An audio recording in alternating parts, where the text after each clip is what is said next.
Hello sa lahat. Ako si Aina. Madalas nating naririnig na sinasabihan tayo ng ating mga magulang na kailangan nating mag-aral ng mabuti kung gusto natin ng magandang kinabukasan.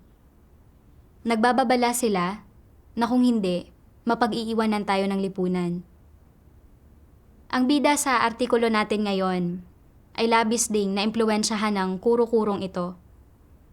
Nang siya ay maging isang ina, determinado siyang bigyan ang kanyang anak na babae ng isang magandang kinabukasan. Isinali niya ang kanyang anak sa lahat ng uri ng extracurricular na klase. Nilimitahan ang mga aktibidad nito sa labas ng paaralan at hindi na ito binigyan ng oras para makapag-relax. Sa paniniwalang, tinutupad niya ang kanyang mga responsibilidad bilang isang ina sa paggawa nito. Sa huli, sa sobrang pressure, naglayas ang kanyang anak. Dahil sa matinding pighati, bumaling siya sa mga salita ng Diyos at nagsimulang magnilay sa sarili. Napagtanto niya na mali ang kanyang pamamaraan ng pagpapalaki ng mga anak at natuklasan niya kung ano ang tunay na mga responsibilidad at obligasyon ng isang magulang. Tingnan natin ang kanyang karanasan. Mababa lang ang pinag-aralan ng mga magulang ko. At ang kaya nilang gawin ay mabibigat na trabaho.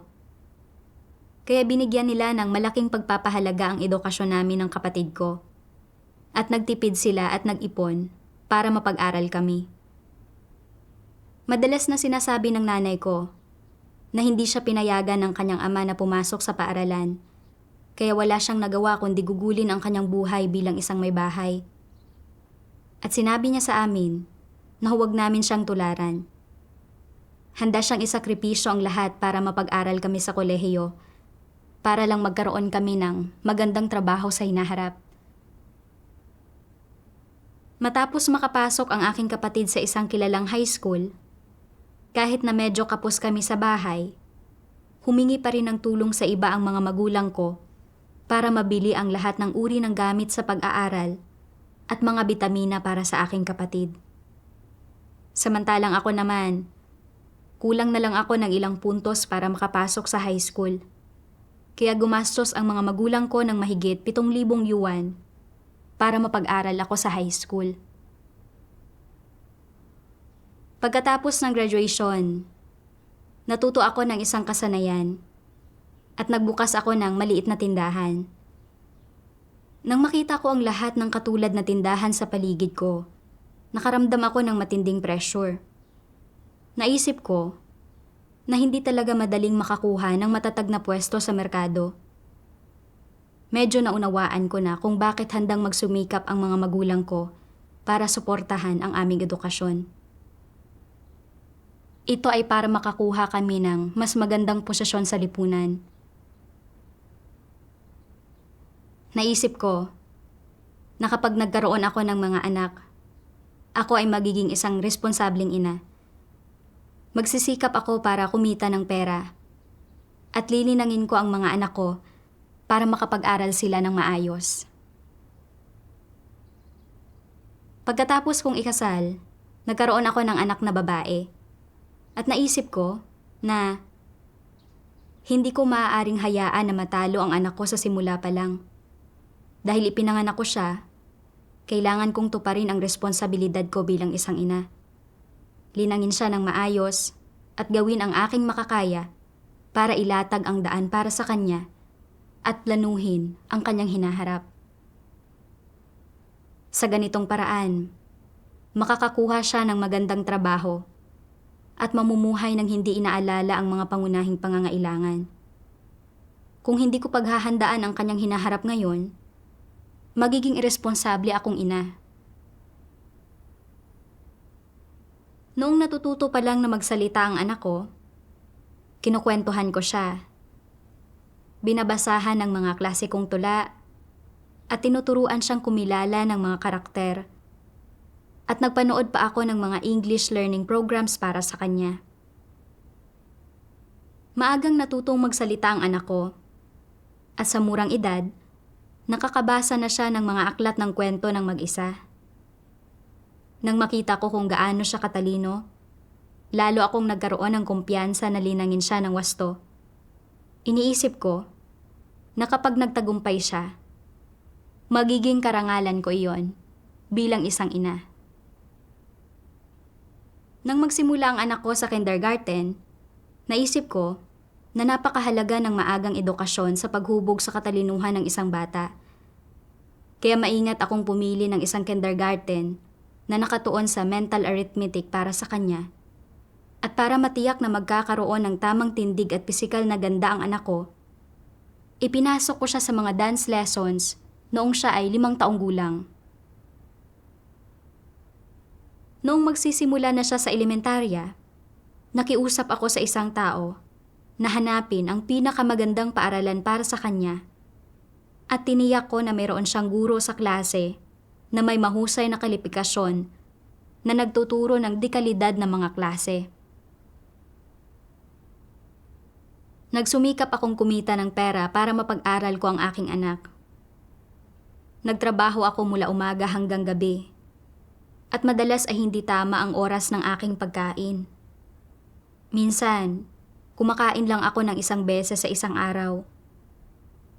Sa tuwing umuuwi ang anak ko mula sa paaralan, minamadali ko siyang tapusin ang kanyang takdang aralin at pagkatapos ay sinusuri ko ito.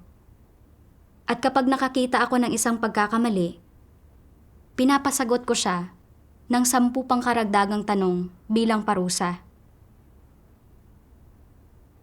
Minsan, kapag naglalakad kami ng anak ko sa lansangan, nakakakita kami ng mga taong namumulot ng basura at tahimik kong sinasabi sa anak ko na kung hindi ka mag-aaral ng mabuti, ganyan ang magiging trabaho mo. Iyan ba ang gusto mo? At umiiling na lang siya.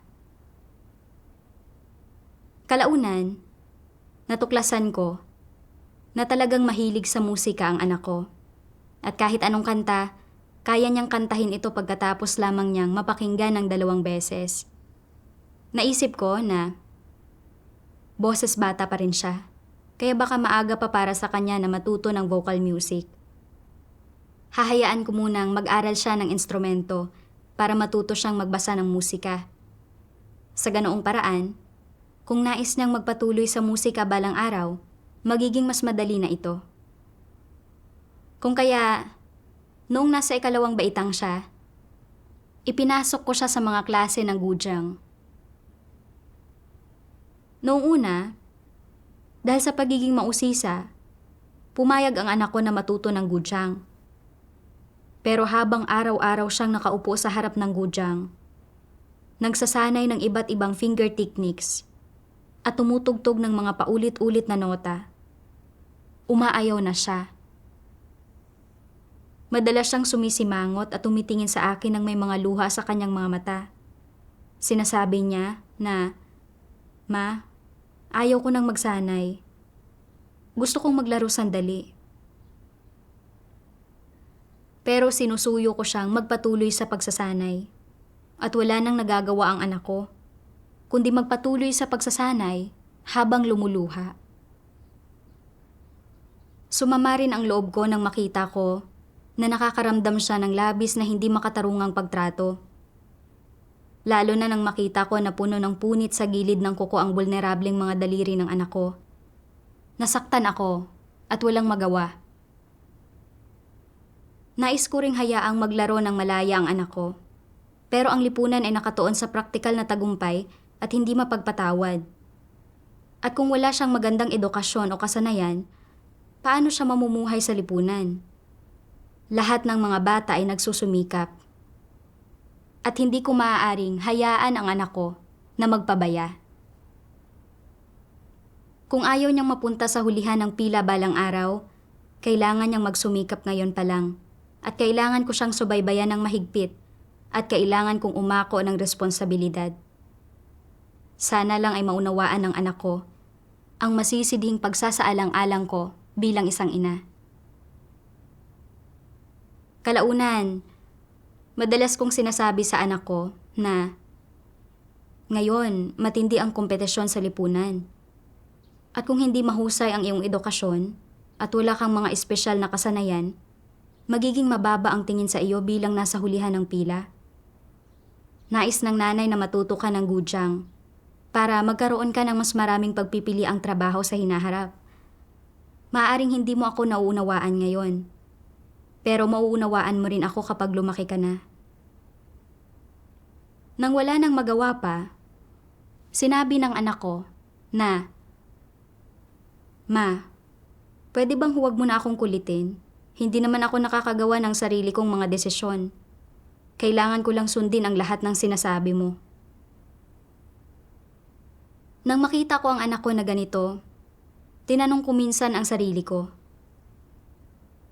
tama ba talaga ang ginagawa kong ito? Noong panahong iyon, nananampalataya na ako sa Diyos at nakipagbahagi na rin sa akin ang isang sister. Sinabi niya sa akin na hindi dapat tayo humingi ng sobra-sobra sa ating mga anak. At gawin na lang natin ang bahagi natin bilang mga magulang. At kung magtagumpay man ang ating mga anak o magkaroon ng magandang propesyon, hindi ito nakasalalay sa mga magulang. Lahat ng ito ay bahagi ng pag-orde ng Diyos. At kailangan nating ipagkatiwala ang lahat sa Diyos. Pakiramdam ko, dahil sa ganito katinding kompetisyon sa lipunan, kung ang isang tao ay walang magandang edukasyon o espesyal na talento, talagang mahirap para sa kanya na makakuha ng matatag na posisyon. Talagang may talento ang anak ko. At kung hindi ko siya lilinangin ng wasto, hindi ba niya ako sisisihin dahil sa pagiging irresponsable ko bilang isang ina kapag lumaki na siya? Hindi ko seryosong tinanggap ang payo ng sister ko. At patuloy kong nilinang ang anak ko ayon sa sarili kong plano. Habang nag-aaral ng gudyang ang anak ko, ipinasok ko rin siya sa ibang klase tulad ng Ingles at pagsulat.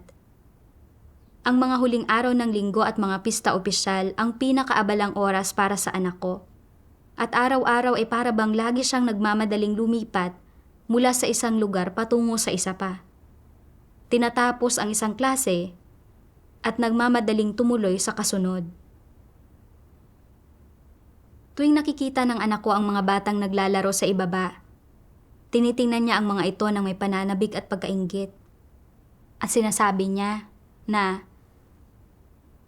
"Ma, gusto kong maglaro sa labas tulad ng ibang bata. Hindi ba't dapat may araw tayo ng pahinga tuwing linggo? Pero mas abala pa ako ngayon kaysa sa mga araw ng pasukan. Kailan ba ako pwedeng tumigil sa pagpapakapagod at gumawa na lang ng kung anong gusto ko?" Wala nang magawa pa. Sinabi ko, "Alam kong pagod ka at gusto mong magpahinga at magpakasaya. Pero habang naglalaro ka, ang ibang bata ay nagsisikap at maaari kang mahuli. Kung gusto mo ng magandang hinaharap, kailangan mong magsikap ngayon. Bata ka pa at hindi mo pa nauunawaan kung gaano katindi ang kompetisyon sa lipunan. Mauunawaan mo rin kapag lumaki ka na." Ginamit ko ang iba't ibang paraan para hikayatin siyang mag-aral. Nagsikap ang anak ko para matugunan ang mga inaasahan ko. At inilathala sa lokal na pahayagan ang kanyang isinulat. Mahusay niyang natutunan ang gudyang. At madalas siyang magtanghal at lumahok sa mga kompetisyon. At madalas din siyang magtanghal sa mga sayawan. Nakaramdam ako ng kasiyahan sa mga tagumpay ng anak ko.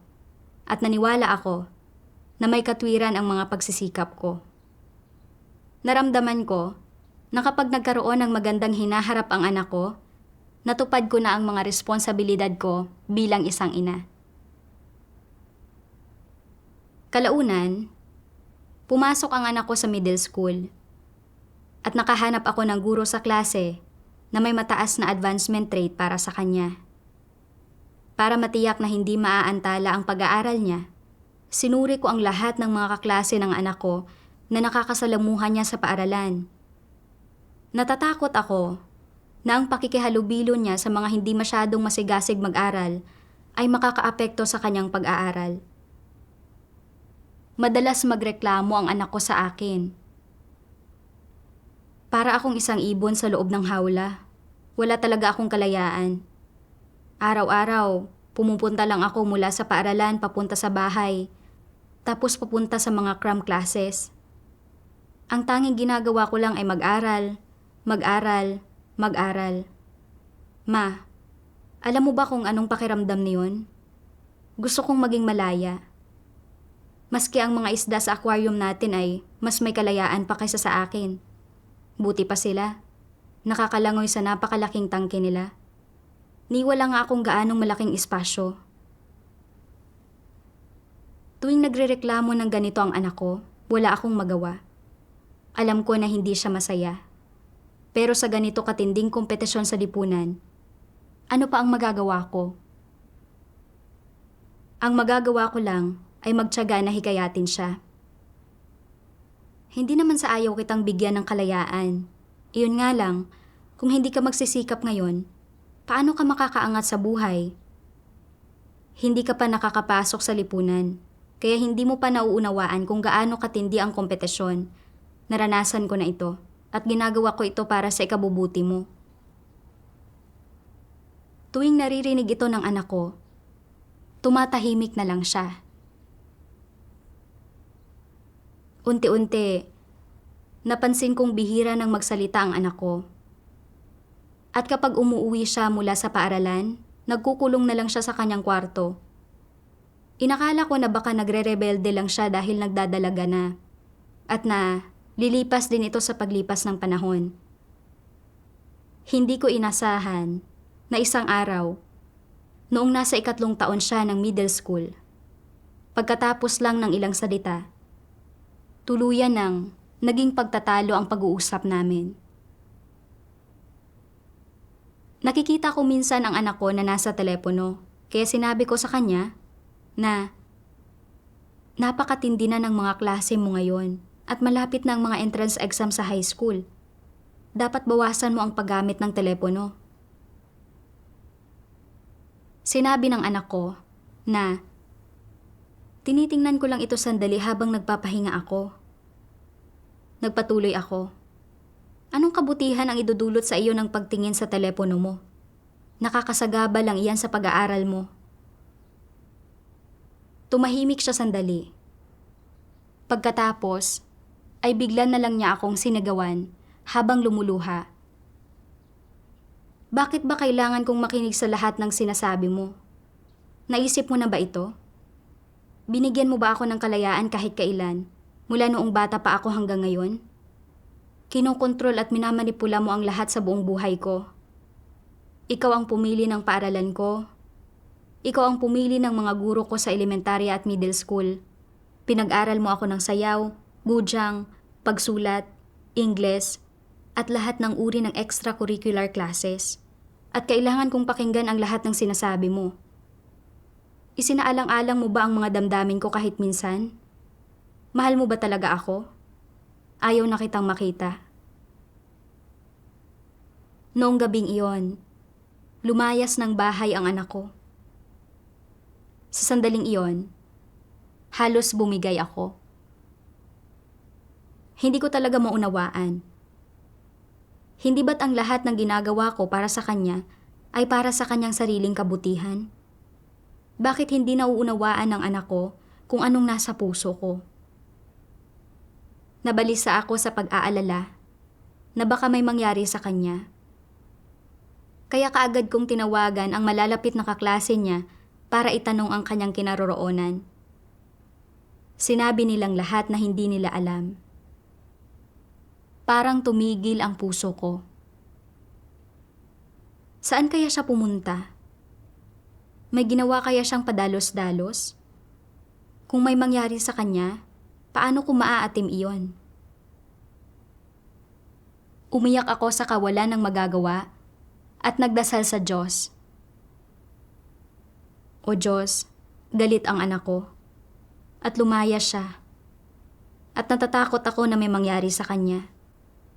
O Diyos, tulungan mong mapanatiling kalmado ang puso ko. Alam kong pinayagan mo ang sitwasyong ito, pero hindi ko nauunawaan kung anong aral ang dapat kong matutunan mula rito. Pakiusap, gabayan mo ako para maunawaan ko ang iyong layunin.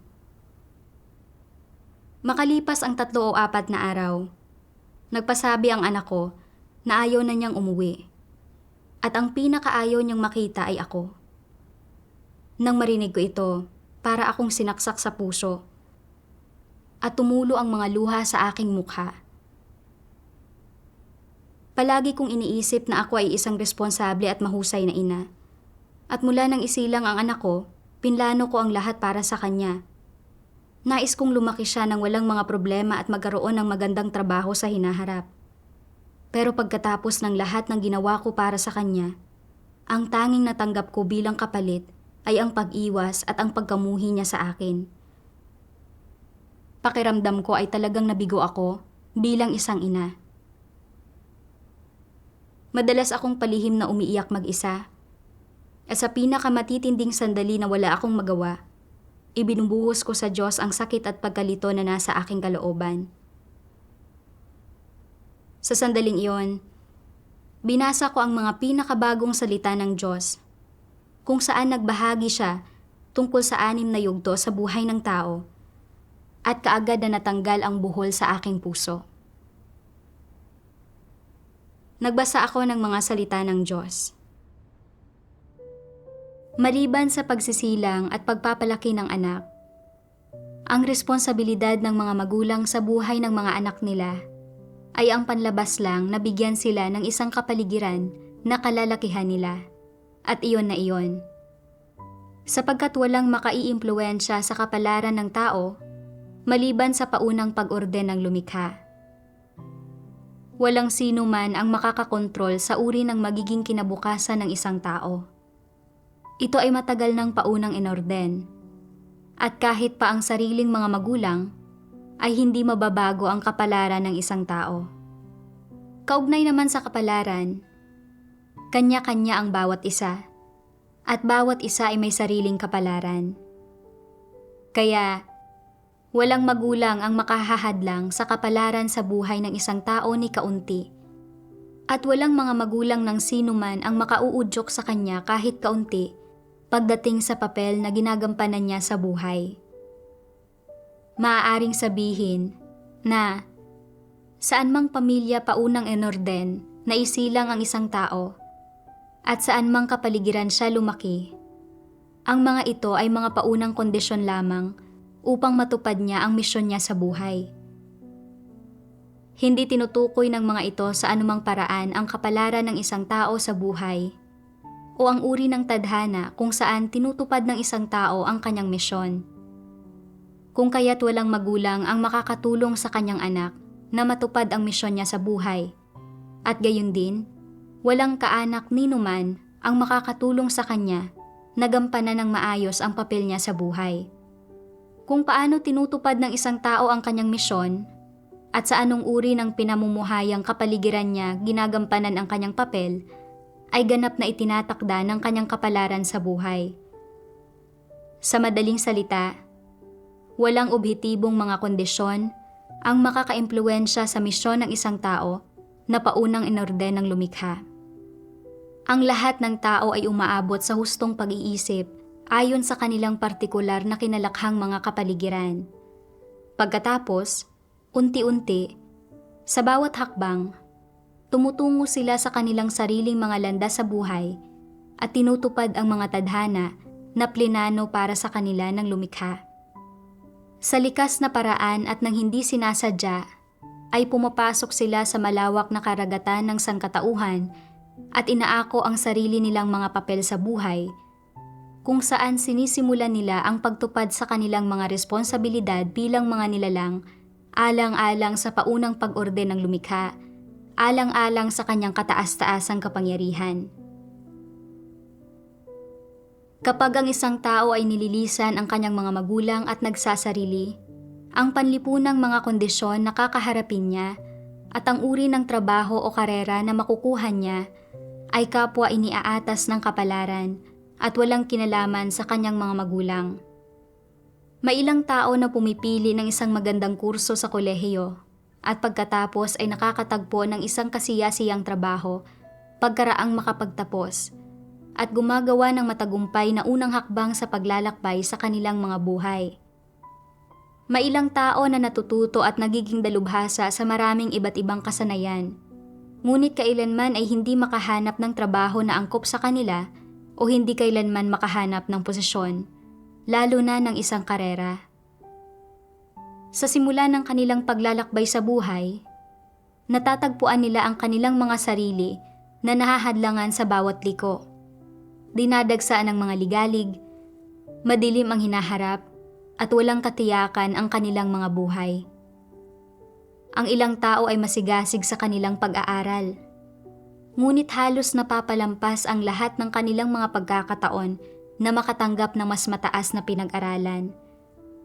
Tila itinadhanang kailanman ay hindi magtamo ng tagumpay, at ang kanilang kauna-unahang hangarin sa paglalakbay sa kanilang buhay ay nililipad ng hangin. Hindi alam kung ang daraanan ay patag o mabato. Nararamdaman nila sa kauna-unahang pagkakataon kung gaano kapuno ng mga pagbabago ang tadhana ng tao, kung kaya't itinuturing ang buhay ng may pag-asa at pangamba. May ilang tao, kahit hindi gaanong nakapag-aral, ay nakapagsusulat ng mga aklat at nakapagtatamo ng kaunting katanyagan. Ang ilan, bagaman halos ganap na walang pinag-aralan, ay kumikita ng pera mula sa negosyo at dahil doon ay nasosoportahan ang kanilang mga sarili. Kahit ano pa ang mga pagkakaiba sa abilidad, talino, at determinasyon, ang mga tao ay pantay-pantay lahat sa harap ng tadhana, na hindi tumitingin sa pagkakaiba ng malaki o maliit, ng mataas o mababa, ng pinaparangalan o hinahamak. Ang pinagsisikapang hanap buhay, ang ginagawa ng isang tao upang kumita, at kung gaano karami ang natitipong kayamanan ng isang tao sa buhay, ay hindi na pagpapasyahan ng sariling mga magulang, ng sariling mga talento, ng sariling mga pagpupunyagi o sariling mga ambisyon, sa halip ay paunang itinakda ng lumikha. Pagkatapos kong basahin ang mga salita ng Diyos, naunawaan ko, nakasama sa mga responsibilidad ng mga magulang, ang pagsilang at pagpapalaki sa kanilang mga anak. Pero ang kapalaran ng kanilang mga anak, propesyon, o kung sila man ay magiging mahirap o mayaman, hindi ito mga bagay na kayang baguhin ng mga magulang. Ang kapalaran na inorde ng Diyos sa isang tao ay iyon na. At walang sino man ang makakapagbago nito. Hindi ko naunawaan ang kataas-taasang kapangyarihan ng Diyos. At inisip ko na dahil napakatindi ng kompetisyon sa lipunan, para makakuha ng posisyon sa lipunan, kailangang magkaroon ang isang tao ng edukasyon o kasanayan. Kung hindi, masasadlak siya sa mahirap na pamumuhay. At kung hindi ko lilinangin ng wasto ang aking anak, hindi ko matutupad ang responsibilidad ko bilang isang ina. Dahil pinanghawakan ko ang maling pananaw na ito, nagsimula akong magplano ng kanyang kinabukasan noong siya ay napakabata pa. Pinili ko ang pinakamahusay na kindergarten para sa kanya at ipinasok ko siya sa mga klase para sa iba't ibang kasanayan. At habang ang ibang mga bata ay naglalaro sa labas, ang anak ko naman ay nagmamadaling pumunta sa iba't ibang klase. Sa murang edad, nakagapos na siya at ginugol niya ang kanyang mga araw na parang isang robot. Itinulak siya pasulong sa kada hakbang ng planong inihanda ko para sa kanya. At ito ang naging dahilan ng pagkawala ng kaligayahan niya sa pagkabata na nararapat sana sa kanya. Dahil nagtatrabaho ako mula umaga hanggang gabi para kumita ng pera, sa mahabang panahon, hindi regular ang pagkain ko. At ito ay humantong sa mga problema sa tiyan. Hindi lang ako tahimik na nagdusa, kundi tinulak ko rin ang anak ko na maglayas ng bahay. Ang lahat ng ito ay bunga ng kabiguan kong maunawaan ang kataas-taasang kapangyarihan ng Diyos. Bagamat nananampalataya ako sa Diyos, Ang pananampalataya ko sa kataas-taasang kapangyarihan ng Diyos ay sa salita lamang. At ang totoo, hindi talaga ako naniniwala sa mga salita ng Diyos at hindi ko tinitingnan ang mga tao o bagay o hindi ako kumikilos at umaasal ayon sa mga hinihingi ng Diyos na naging dahilan para kami ng anak ko ay labis na mapagod at magdusa sa katawan at isipan. Hindi ko kailanman pinagnilayan kung tama ba talaga ang paraan ko ng pagtuturo sa aking anak. Mababago ba talaga nito ang kinabukasan ng anak ko? Nang balikan ko ang nakaraan, hindi naman ganoon kasama ang mga grado ko sa paaralan.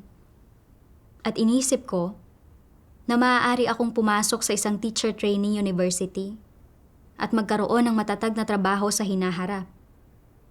Pero sa hindi inaasahan, bumagsak ako sa entrance exam sa kolehiyo at hindi ako nakapasok kahit saan. Pagkatapos kong gumraduate, natuto ako ng isang kasanayan at sa simula, nagplano akong magbukas ng pabrika ng damit pero hindi maganda ang takbo ng industriya ng pananamit. Kaya kinailangan kong magbago ng propesyon at magbukas ng isang hair salon. Inisip ko itong palawakin, pero dahil sa iba't ibang kadahilanan, hindi ko ito itinuloy. Unti-unti, narating ko ang kinaroroonan ko. At wala sa mga ito ang nangyari ayon sa aking mga plano. Hindi ko nga kayang baguhin ang kapalaran ko. Paano ko pa kaya babaguhin ang kapalaran ng anak ko? Inordena ng Diyos ang kapalaran ng anak ko noong isinilang siya. At kung anong uri ng trabaho niya sa hinaharap at kung magkakaroon siya ng magandang buhay, ay inorden ng lahat ng Diyos. Gaano man kahusay ang aking pagpaplano o gaano man kakomprehensibo ang aking paglilinang at pagtuturo sa Kanya, hindi ko mababago ang kapalaran niya. Hindi ko kinilala ang kataas-taasang kapangyarihan at mga pag-orden ng Diyos. At inisip ko na kaya kong baguhin ang kapalaran ng anak ko sa pamamagitan ng sarili kong pagsisikap na linangin at turuan siya. Talagang kaawa-awa at mangmang ako. Lahat ng ginagawa ko para sa aking anak ay tila tama sa panlabas at gumagawa ako ng mga plano para sa kanyang hinaharap. Pero sa katunayan, ang ginagawa ko ay lampas na sa mga responsibilidad ng isang magulang. Kumikilos ako laban sa kataas-taasang kapangyarihan at mga pagsasaayos ng Diyos. Pagkatapos, binasa ko ang mga salita ng Diyos.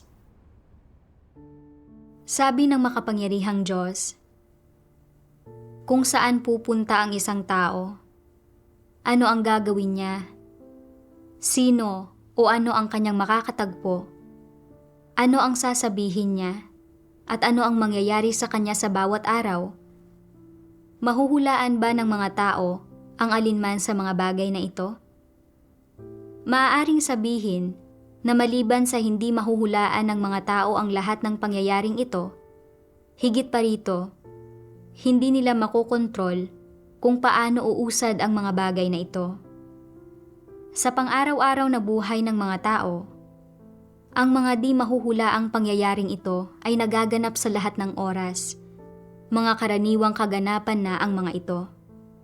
Ang kaganapan nitong maliliit na usapin ng pang-araw-araw na buhay at ang mga paraan at mga batas ng pag-unlad ng mga ito ay palagi ang pagpapaalala sa sangkatauhan na walang nangyayari ng sapalaran at na ang proseso ng bawat pag-unlad, ang pagiging di maiiwasan ng bawat pangyayari ay hindi mababago ayon sa kagustuhan ng tao.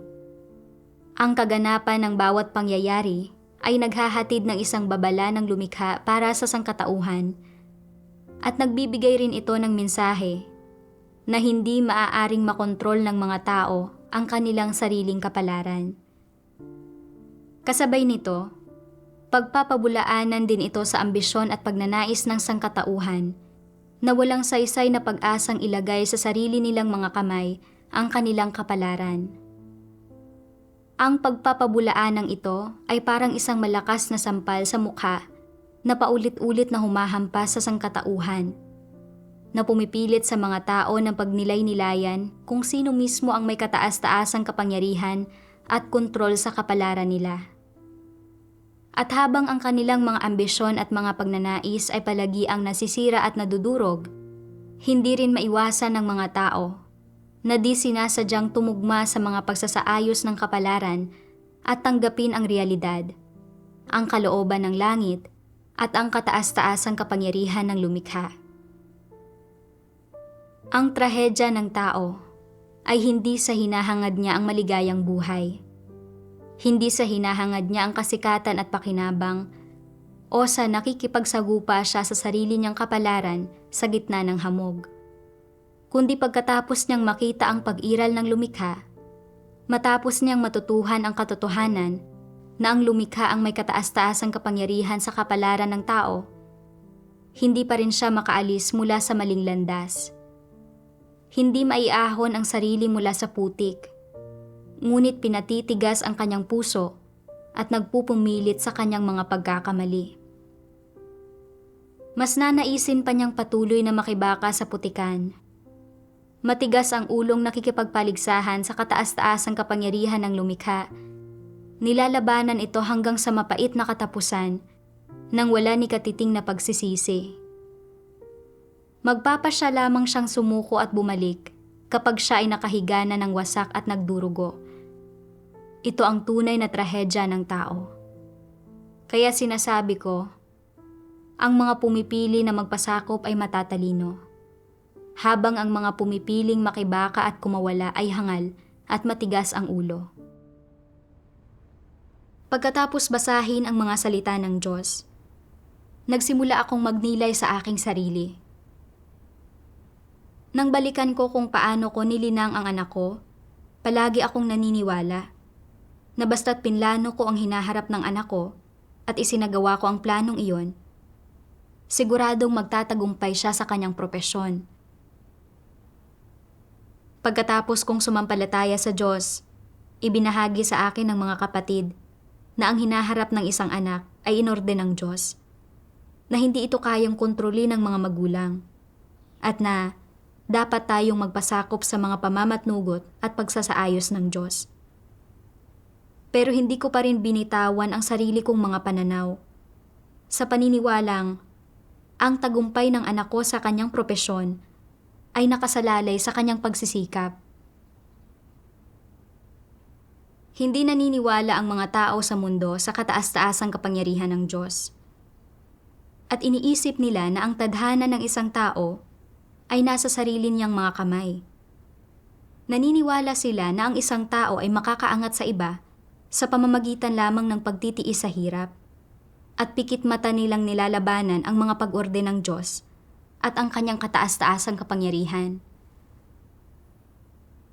Kahit na nanampalataya ako sa Diyos, hindi ako naniwala sa kanyang kataas-taasang kapangyarihan sa kapalaran ng tao. At mayroon akong perspektiba katulad ng sa mga walang pananampalataya. Nais kong baguhin ang kapalaran ng anak ko sa pamamagitan ng pagsusumikap ng tao. Sa anong paraan ako naging isang mananampalataya? Ang mga pananaw ko ay katulad lang ng sa mga hindi mananampalataya.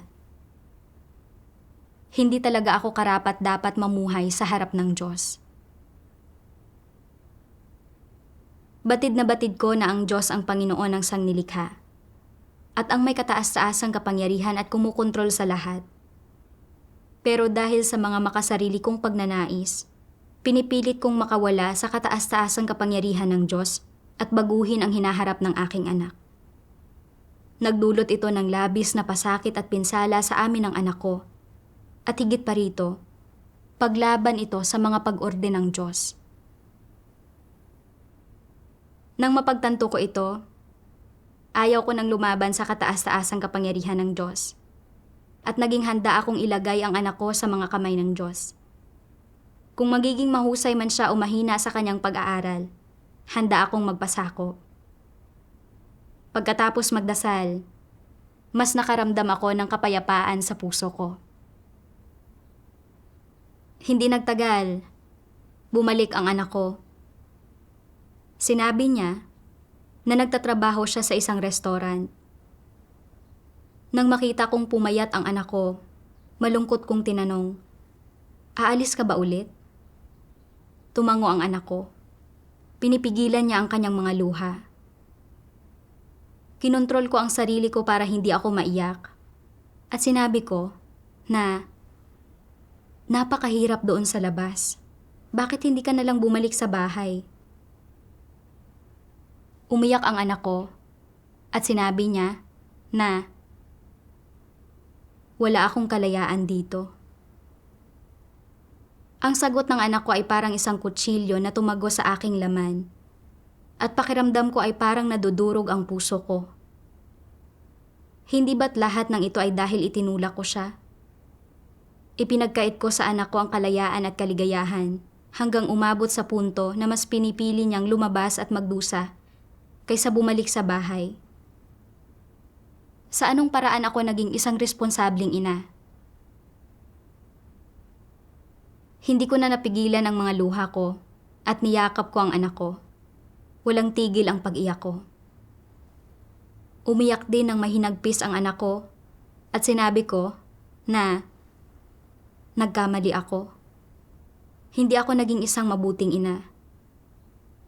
Hindi dapat kita pinilit ng sobra. Ipinagkait ko sa iyo ang lahat ng iyong kalayaan sa bahay. At nagdulot ako sa iyo ng labis na pasakit. Pakiusap, umuwi ka na. Hindi na kita pipiliting aralin ang lahat ng mga bagay na pinag-aaralan mo.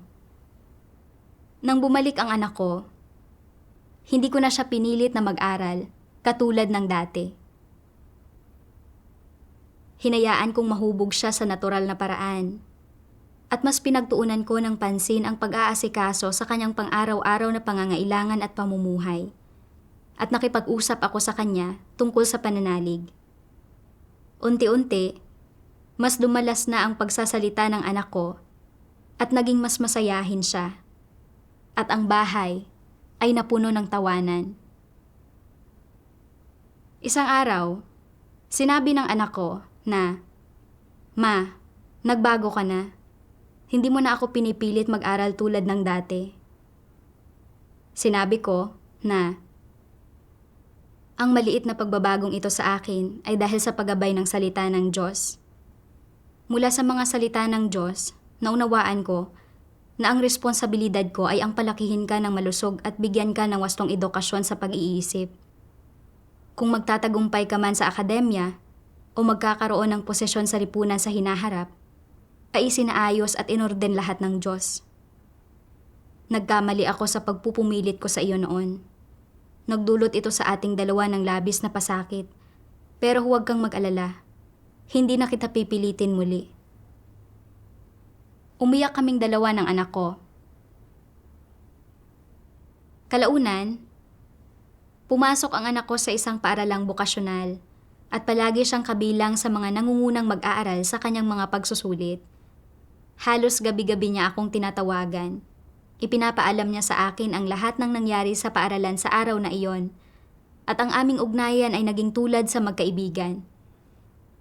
Talagang naramdaman ko sa puso ko kung gaano kabuti ang pagsasagawa ayon sa mga salita ng Diyos. Kalaunan, nagbasa pa ako ng mga salita ng Diyos at nagkaroon ako ng kaunting pagkilatis sa kung makatwiran ba ang mga inaasahan ko sa aking anak. Sabi ng makapangyarihang Diyos, lahat ng magulang ay nagtatakda ng mga partikular na inaasahan sa kanilang mga anak. Malaki man o maliit ang mga inaasahang ito, at matutupad man ang mga ito o hindi. Sa katunayan, ay isinasakatawan ng lahat ng ito ang isang saloobin at mga partikular na hinihingi ng mga magulang sa mga aspektong tulad ng sariling asal, mga kilos, buhay ng kanilang mga anak, o kung paano sila tinatrato ng kanilang mga anak. Ang mga partikular na mga hinihinging ito, mula sa perspektiba ng mga anak, ay mga bagay na dapat nilang gawin. Dahil, batay sa mga tradisyonal na kuro-kuro, Hindi maaaring suwayin ng mga anak ang mga utos ng kanilang mga magulang. Kung susuway sila, sila ay hindi mabuting anak. Dahil dito, maraming tao ang nagpapasa ng mabibigat na pasanin hinggil sa usaping ito. Kaya, mayroong mga katotohanang prinsipyo na dapat maunawaan at sundin hinggil sa kung makatwiran ba o hindi ang mga partikular na inaasahan ng mga magulang para sa kanilang mga anak, at kung dapat bang magkaroon ng mga inaasahang ito ang mga magulang o hindi.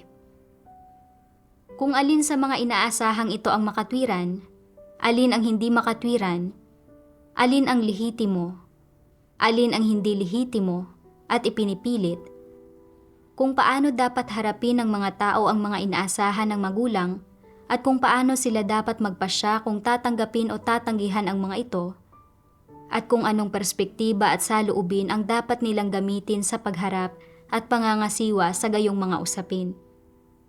Naniniwala ang karamihan sa mga magulang na kanilang responsibilidad at obligasyon na magtakda ng mga inaasahan sa kanilang mga anak, at na kung wala silang itatakdang mga inaasahan sa kanilang mga anak, katumbas iyon ang hindi pagtupad sa kanilang mga responsibilidad o obligasyon, at katumbas din ang hindi paggawa sa kung ano ang nararapat gawin ng mga magulang.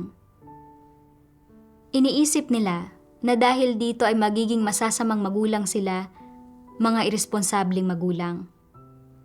Kaya hindi mapigilan ng mga tao na makabuo ng iba't ibang inaasahan at hinihingi para sa kanilang mga anak.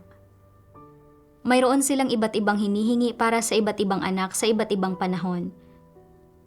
Bilang mga magulang, dahil mayroon silang ganitong uri ng pananaw, ideya, at pasanin pagdating sa pagtrato sa kanilang mga anak, ginagawa nila ang mga bagay na dapat nilang gawin ayon sa mga di nakasulat na panuntunang ito, tama man ang mga ito o mali. Naglalatag ang mga magulang ng mga hinihingi sa kanilang mga anak habang itinuturing ang mga pamamaraang ito bilang isang uri ng obligasyon at responsibilidad, at kasabay nito, ipinipilit nila ang mga hinihinging ito sa kanilang mga anak, idinudulot na makamit ng kanilang mga anak ang mga ito. Gaano man kalaki ang mga inaasahan ng mga magulang sa kanilang mga anak, at gaano man kamakatwiran at kanatural sa kanilang paniniwala ang kanilang mga inaasahan sa kanilang mga anak, hanggat ang mga inaasahang ito ay sumasalungat sa mga layunin ng Diyos, sumasalungat sa kanyang kataas-taasang kapangyarihan at mga pagsasaayos, at hindi tunay na pagpapasakop sa Diyos. Kung gayon, ang mga ito ay isang bagay na dapat bitiwan ng mga tao. Masasabing ang mga inaasahang ito ay mga negatibong bagay. Ang mga ito ay hindi wasto, at lalo nang hindi positibo. Sa halip, sumasalungat ang mga ito sa mga responsibilidad ng magulang at lumalampas sa saklaw ng mga responsibilidad na iyon. Ang mga ito ay mga inaasahan at mga hinihingi sa mga anak na hindi makatotohanan at sumasalungat sa pagkatao. Noong nakaraan, pinagbahagi na natin ang tungkol sa ilang hindi normal na kilos at pagpapamalas, pati na rin ang ilang sukdulang pag-uugali na ipinapakita ng mga magulang sa kanilang mga anak na wala pa sa hustong gulang, na humahantong sa lahat ng uri ng mga negatibong impluensya at pressure sa kanilang mga anak, na nagdudulot ng pinsala sa espiritual, pisikal, at mental na kapakanan ng kanilang mga anak. Mula sa mga katunayang ito, makikita natin na ito ay hindi angkop at salungat sa mga prinsipyong hinihingi ng Diyos sa mga tao. Sino mang matino ay dapat bitiwan ang mga kaisipan at paraan ng pagkilos na ito. Ito ay dahil, mula sa perspektiba ng pagkatao, ang mga ito ay isang malupit at hindi makataong paraan para wasakin ang pisikal at mental na kapakanan ng mga taong wala pa sa hustong gulang.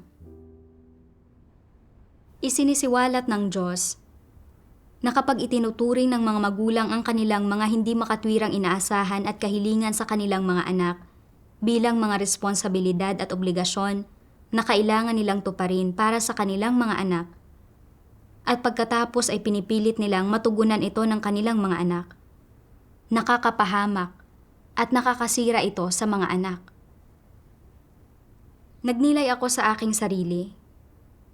Mula pagkabata, nakita ko kung gaano nagsakripisyo ang mga magulang ko para tiyakin na magkakaroon kami ng magagandang trabaho sa hinaharap at talagang hinangaan ko ang mga magulang ko. At inisip ko na sila ay responsable. At inisip ko na kapag nagkaanak ako, gagawin ko rin ang ginawa ng mga magulang ko. At magiging responsable at mabuting ina ako. Pagkatapos maisilang ng anak ko, inisip ko na dahil napakabata pa ng anak ko, hindi pa niya alam ang marahas na realidad at kung gaano kalupit ang kompetisyon sa lipunan. At dahil naranasan ko na ito, kailangan kong magplano para sa kanyang hinaharap at maglatag ng daan para sa kanyang kinabukasan. At kahit na may kaakibat itong pagdurusa at labis na pagkapagod, kailangan kong magtipid at mag-ipon ng pera at gawin ang lahat ng aking makakaya para maturuan at malinang siya upang magkaroon siya ng maraming talento at maliwanag na hinaharap. Inisip ko na responsibilidad at obligasyon ko ito bilang isang ina. Sinunod ko ang aking plano na turuan at linangin ang aking anak. Ipinasok ko siya sa iba't ibang extracurricular classes. At sinuri ko pa ang mga pakikisalamuhan niya sa kanyang mga kaklase para hindi maantala ang mga pag-aaral niya. Madalas ko siyang bigyan ng payo mula sa sarili kong karanasan. At kahit na nagrereklamo ang anak ko dahil sa pagod at kawalan ng kalayaan, sinusuyo ko pa rin siya at hinihikayat na magtiis sa pansamantalang paghihirap na ito. Hindi ko kailanman inisip na may mali rito. Naniwala ako na ginagawa ko ito para sa sarili niyang kabutihan at na naging responsable ako para sa kanya. Kahit na nakipagbahaginan sa akin ang mga kapatid, hindi ko pa rin ito pinag-isipang muli. At hindi ko man lang inisip ang damdamin ng anak ko. Hindi ko inisip na siya ay bata pa o kung ano ang kailangan niya sa kanyang edad. At ipinilit ko lang ang mga inaasahan ko sa kanya. Nagdulot ako ng napakalaking pressure, mga limitasyon, at pasakit sa kanyang musmos na puso at isipan. Hindi ko tinutupad ang mga responsibilidad at obligasyon ko bilang isang ina sa paraang ito. At ang mga kilos ko ay nakabatay lamang sa mga hindi makatwirang inaasahan ng tao. Itinuring ko ang mga inaasahan ko bilang responsibilidad ng isang ina. At pinilit ko ang anak ko hanggang sa siya ay lumayas ng bahay. Ang tinatawag kong responsibilidad ay nagdulot ng pasakit sa amin ng anak ko. Isang araw, tinanong ako ng sister na katuwang ko, palagi mong iniisip na ang paglinang mo sa iyong anak ay pagtupad sa responsibilidad ng isang ina. Pero hindi mo siya kailanman pinayagang gawin kung ano ang nagpapasaya sa kanya. Sa halip, hiningi mong matugunan niya ang mga inaasahan mo. Hindi ba't parang may tiwaling disposisyon sa likod nito? Dinala ko ang tanong na ito sa harap ng Diyos sa panalangin at binasa ko ang kanyang mga salita. Ano ang batayan ng mga ekspektasyong ito? Saan nagmumula ang mga ito? Nagmumula ang mga ito sa lipunan at sa mundo. Ang layo ng lahat ng ekspektasyong ito ng magulang ay upang matutong umangkop ang mga anak sa mundo at sa lipunang ito, upang ang mga ito ay hindi maitiwalag ng mundo o ng lipunan, at upang ang mga ito ay magkaroon ng posisyon sa lipunan, makakuha ng permanenteng trabaho, magkaroon ng matatag na pamilya, at magandang kinabukasan. Kaya nagkakaroon ng iba't ibang ekspektasyon ang mga magulang para sa kanilang mga anak. Halimbawa, ngayon ay medyo uso ang maging isang computer engineer. Sinasabi ng ilang tao, magiging isang computer engineer ang anak kong lalaki sa hinaharap. Marami siyang kikitaing pera sa larangang ito. At dahil dito, ay magiging maganda rin ang imahe naming mga magulang niya. Sa mga sitwasyong ito, kung saan walang anumang ideya ang mga anak, itinatakda ng kanilang mga magulang ang kanilang kinabukasan. Hindi ba't mali ito? Mali nga. Ang mga inaasam ng kanilang mga magulang sa mga anak nila ay ganap na nakabatay sa kung paano tinitingnan ng isang taong nasa hustong gulang ang mga bagay-bagay, pati na rin sa mga pananaw, perspektiba, at mga kagustuhan ng isang taong nasa hustong gulang na tungkol sa mga usapin ng mundo. Hindi ba't pansariling saloobin lang ito? Oo. Kung pagagandahin mo ang pagsasalarawan dito, maaari mong sabihin na pansariling saloobin lang ito. Ngunit ano ba talaga ito? Ano ang iba pang pakahulugan dito? Hindi ba't ito ay pagiging makasarili? Hindi ba't ito ay pamimilit? Ganoon na nga. Gusto mo ang isang partikular na propesyon. Gusto mong maging isang opisyal, yumaman, maging tanyag at matagumpay sa lipunan. Kaya pinahahangad mo rin sa mga anak mo na maging ganoong uri ng tao at pinapatahak mo sila sa ganoong landas. Pero magugustuhan ba ng mga anak mo na mamuhay sa ganoong kapaligiran at gawin ang ganoong trabaho sa hinaharap? Angkop ba sila roon? Ano ang kanilang tadhana? Ano ang kataas-taasang kapangyarihan at pagsasaayos ng Diyos para sa kanila? Alam mo ba ang mga bagay na ito? May ilang taong nagsasabi na wala akong pakialam sa mga bagay na iyon. Ang mahalaga ay ang mga bagay na gusto ko bilang kanilang magulang. Mag-aasam ako para sa kanila batay sa sarili kong mga kagustuhan. Hindi ba't masyadong makasarili iyon? Oo. Masyadong makasarili ito. Kung pagagandahin ang pagsasalarawan dito, ito ay pansariling saloobin lang. Ito ay pagpapasya ng sila lamang. Pero ano ba ito sa realidad? Ito ay sobrang makasarili. Hindi isinasaalang-alang ng mga magulang na ito ang kakayahan o mga talento ng kanilang mga anak. Wala silang pakialam sa mga pagsasaayos ng Diyos sa bawat tadhana at buhay ng tao. Hindi nila isinasaalang-alang ang mga bagay na ito. Ipinipilit lang nila sa kanilang mga anak ang sarili nilang mga kagustuhan at plano, bunga ng sarili nilang mga inaakala. Sinasabi ng ilang tao, kung hindi ko gagawin ang mga pagsasaayos na ito, maaapektuhan ang kinabukasan nila. Bata pa sila at walang muwang, at sa oras na makaunawa sila, magiging huli na ang lahat. Bilang isang magulang, kailangan kong mag-alala para sa mga anak ko at isaayos ang lahat para sa kanila. Responsibilidad ito ng isang magulang. Walang mali sa pahayag na ito. Pero kung ang mga plano at pagsasaayos mo ay hindi ang kailangan ng mga anak mo, kundi mga bagay na ipinipilit mo sa kanila, kung gayon, hindi iyon angkop. Ang mga plano at pagsasaayos ng maraming magulang para sa kanilang mga anak ay pawang nauuwi sa wala. Ano ang dahilan nito? Ito ay dahil hindi tunay na nauunawaan ng mga magulang ang kanilang mga anak. Hindi nila alam kung anong landas ang tatahakin ng kanilang mga anak sa buhay nila o kung magiging anong uri sila ng tao. Kung gayon, hindi ba't mga bulag na pagsasaayos ang gayong mga pagsasaayos? Maraming tao ang pumipili ng magagandang kurso kapag nag-aaral sila. Pero bakit hindi sila makapagtrabaho sa isang kaugnay na larangan pagkatapos nilang makagraduate? Ito ay ganap na itinatakda ng tadhana ng isang tao.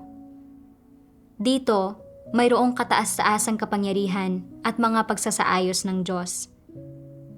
Pagdating sa kung anong uri ng propesyon ang dapat piliin ng isang tao, kung anong uri ng landas sa buhay ang dapat niyang piliin, walang sino man ang makakakilati sa mga bagay na ito. Ang tadhana ng bawat tao ay may sariling takbo at sariling mga batas, at walang kinalaman ang mga ito sa kanilang mga magulang. Pinapapasan mo sa iyong mga anak ang pressure na ito ng maaga para mabawasan ang paghihirap na daranasin nila sa hinaharap. Pinapapasan sa kanila ang pressure na ito simula sa edad na wala pa silang anumang nauunawaan. Talaga bang may mararating sila dahil tiniis nila ang pressure na ito? Kung mabigo silang magtamo ng anumang wastong kasanayan o kaalaman, hindi ba't magiging walang silbi ang lahat ng ito? Ang pagpapapasan sa kanila ng pressure mula sa murang edad ay hindi kapakipakinabang sa kanilang pisikal at mental na kalusugan. Kung magdulot ito ng ilang karamdaman at mga kahihinatnan, hindi ba't pamiminsala iyon sa kanila? Talaga bang ginagawa mo ito para sa sarili nilang kapakanan? Hindi naman talaga masama na hindi sila nakakaunawa. Kahit papaano, makakapamuhay sila ng ilang taon sa isang komportable, simple, at masayang paraan. Kung, mula sa murang edad, ay makikilatis na nila ang mga bagay na ito at magsisimulang pasanin ang mga pressure na ito, hindi naman talaga iyon magiging isang mabuting bagay para sa kanila. Mula sa mga salita ng Diyos, nakita ko na ang mga hindi makatwirang inaasahan ng mga magulang para sa kanilang mga anak ay naimpluwensyahan ng masasamang kalakaran at ng lipunan, at ang lahat ng bagay na ito ay mula kay Satanas. Tulad lang sa sitwasyon ko, mababa lang ang pinag-aralan ko at wala akong mga espesyal na kasanayan, at nakakaraos lang ako sa pamamagitan ng sarili kong pagsisikap sa lipunan, habang ang mga may mataas na edukasyon o espesyal na kasanayan ay hindi gaanong nahihirapan, at kaya nilang mamuhay ng hindi nag-aalala sa mga pangunahing pangangailangan sa pamamagitan ng paggamit ng kanilang mga utak at pananalita. Naimpluwensyahan ako ng mapanlihis at mapanlinlang na mga satanikong filosofiya na maliliit ang ibang paghahangad. Ang mga libro ang nakahihigit sa lahat ng ito. Kayang baguhin ng kaalaman ang iyong kapalaran, at ang mga nagpapagal gamit ang kanilang isipan ay namamahala sa iba, at ang mga nagpapagal gamit ang kanilang mga kamay ay pinamamahalaan ng iba. Inisip ko na tanging ang kaalaman at ang mga espesyal na kasanayan lang ang makakapagbago sa kapalaran ng isang tao at makakapagdala sa kanya sa magandang buhay. Kaya batay sa karanasan ko, ako na mismo ang gumawa ng plano para sa musmus kong anak. Pinilit ko siyang matuto ng kaalaman at mga kasanayan. Hindi ko isinaalang-alang kahit kaunti kung nais ba ng anak ko ang mga bagay na ito. Nakatuon lang ako sa paglinang sa anak ko para magkaroon siya ng mga talento at maging isang natatanging tao. Ginagamit ni Satanas ang mga pilosopiyang ito para ilihis ang mga tao, na naging sanhi ng aking maling paniniwala na tanging ang kaalaman lamang ang makakapagpabago sa kapalaran ng isang tao, at ang tanging naisip ko ay kung paano lilinangin ang anak ko para mabago ang kanyang kapalaran. Nang balikan ko, napagtanto ko na walang tunay na kahulugan ang aking ginawa.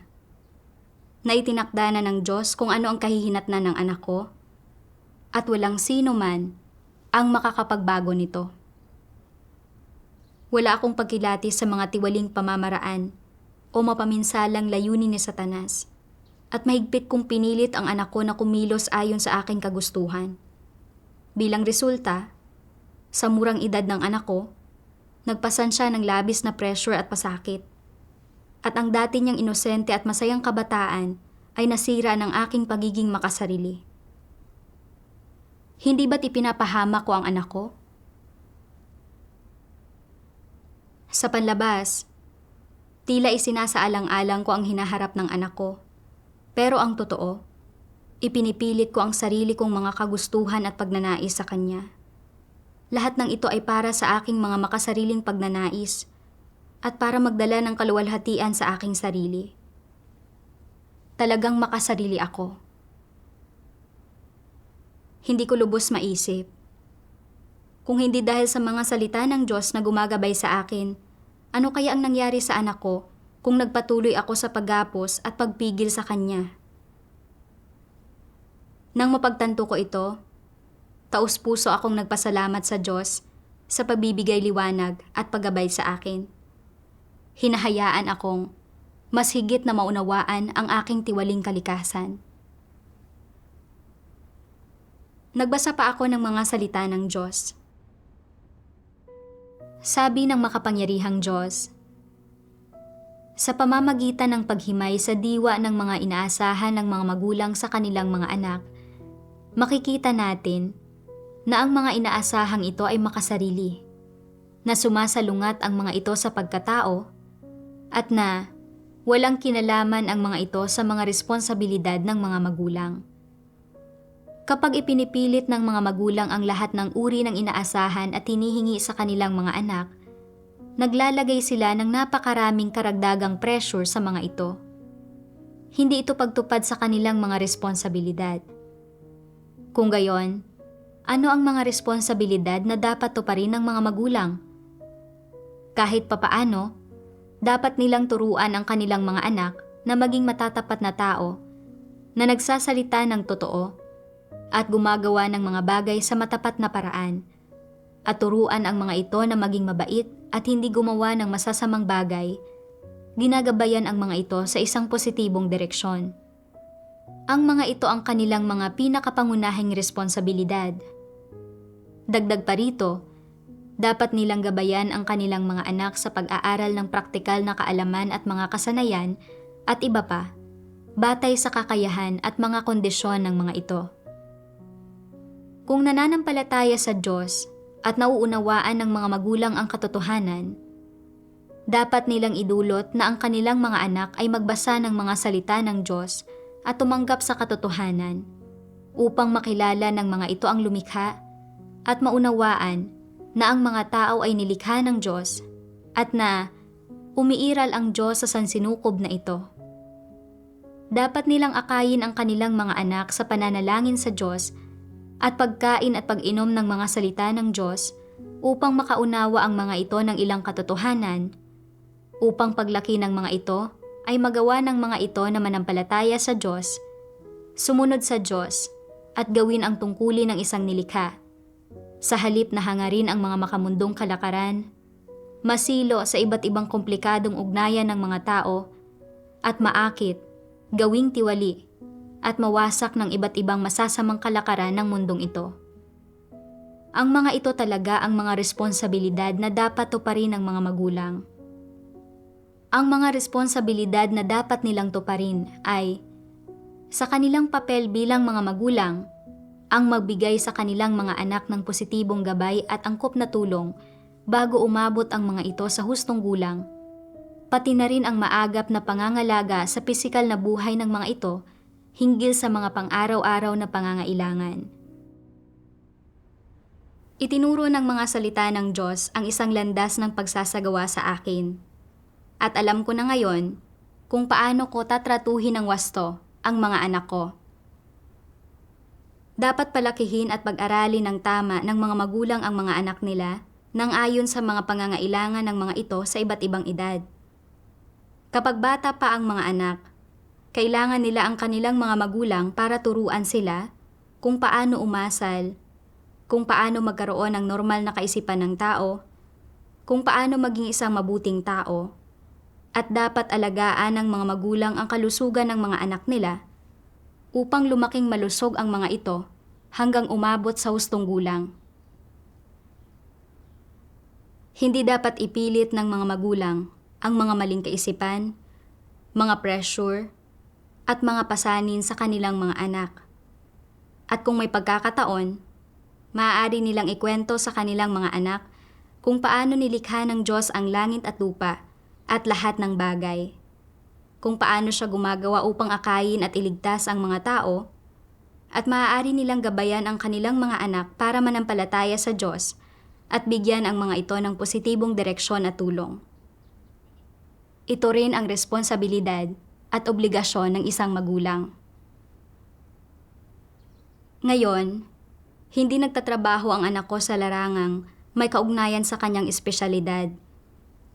At hiniling sa akin ng ate ko na hikayatin ko ang anak kong maghanap ng trabaho batay sa kanyang espesyalidad. Pero alam ko na anuman ang trabaho ng anak ko, Inorden na ito ng Diyos. Maaari akong magbigay ng payo sa anak ko, pero malaya siyang mamili ayon sa kanyang kagustuhan. Pagkatapos, ibinahagi ko sa aking anak ang mga kaisipan ko. Sinabi ng anak ko na gusto ko ang kasalukuyang trabaho ko. Sinabi ko na dahil sinabi mo iyan, iginagalang ko ang iyong pasya. Naging madali ang pakikipag-usap ko sa kanya at walang anumang pamimilit o pressure. Naranasan ko na ang pagsasagawa ayon sa mga salita ng Diyos ay talagang nakakapagpalaya. Salamat sa Diyos para sa kanyang paggabay.